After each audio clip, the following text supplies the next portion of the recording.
የሚታየው ገደል ስር ነው እንግዲህ እንቁርቁሪት የምትባል ጸበል አለች።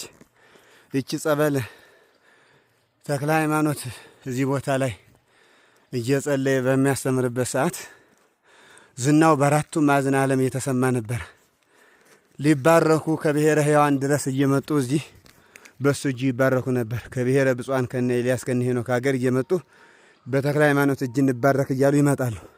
ዛሬም ድረስ በየትም ዓለም ያሉ ቅዱሳኖች መጀመሪያ ሲበቁ እዚህ ቦታ መጥተው ከተክለ ሃይማኖት ተባርከው ከዚህ ቁርባን ቆርበው ነው የሚበቁትና በአጸደ ስጋ እያለው ያላዩት ነፍሳትም ገነት ከገቡ በኋላ ራሱ አሳየን እያሉ መድኃኔዓለም እየመጡ ይጎበኙታል።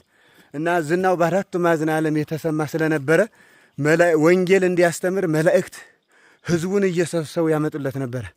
ተክለ ሃይማኖት ዋሻ ቢገባ የትም ቦታ ቢደበቅ ህዝቡ ይከተለው ነበር። ለምን?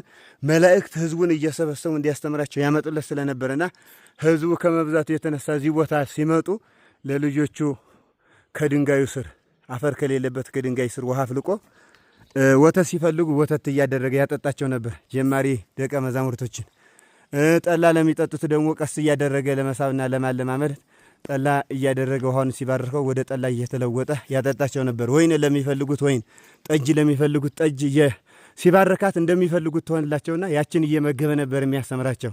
ይሄ ጫካው እንደምታዩት በተክለ ሃይማኖት ጊዜ ጫካው ሁሉ የተለያየ የአትክልት ፍራፍሬ ያፈራ ነበርና ይቺ ቦታ እንቁርቁሪት የምትባለው ጸበል ያለችበት ናት።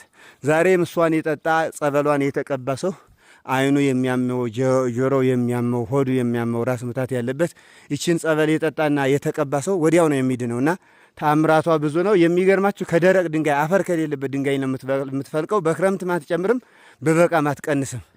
አሁን እንግዲህ ከዚህ ቀጥሎ ወደ ላይ ያለው የሚታየው መንገድ ዋናው ተክለ ሃይማኖት ሲጸልይበት ወደ ነበረው ዋሻ እየገባ ነው።